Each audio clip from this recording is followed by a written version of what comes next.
All right, today is tax day, which means you have until midnight tonight to file your state and federal tax return payments. But we got to talk about the tax scams that are out there because they're really everywhere. Daisy Caballero is here with a few ways that those scammers are targeting.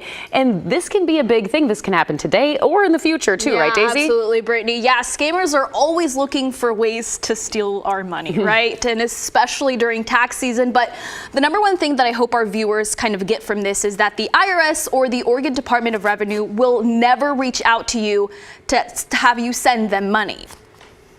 Neither the Oregon Department of Revenue nor the IRS are going to be texting you or emailing you today, making offers, trying to remind you.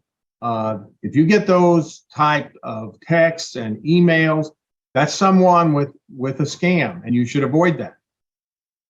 Okay, so looking at these scams, most commonly they're gonna be phone calls, people impersonating, saying that they're with the IRS asking you to send them money, or personal information like bank account information or debit card information. But they will also be reaching out to you through text messages and emails. Here's Carrie Tomlinson, a tech reporter with Ampere News.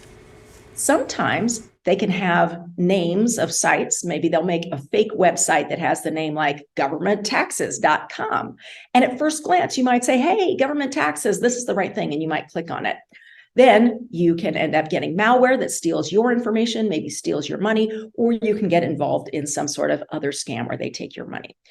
But unfortunately, scammers don't really stop there. They will also be sending out fake checks. So it's going to be a really good idea to get a second or third pair of eyes, taking it to the bank before you officially deposit it. Here's Tomlinson again.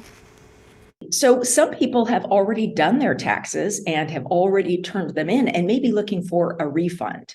And sometimes even if you sent in your taxes and you know you're not getting a refund, the idea that you might by chance have done the math wrong and maybe you're getting a refund, that is a really good lure.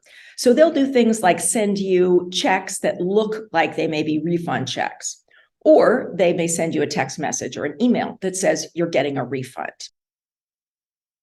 All right, Brittany. So again, some takeaways is that the IRS or the Oregon Department of Revenue will not ask you to send them money, and obviously keep an eye out for those scammers. They will be asking you for money through text messages, emails, phone calls, all the above in the weeks and months to come. Yeah, they just continue to target us. All right, thanks so much, Daisy. Well,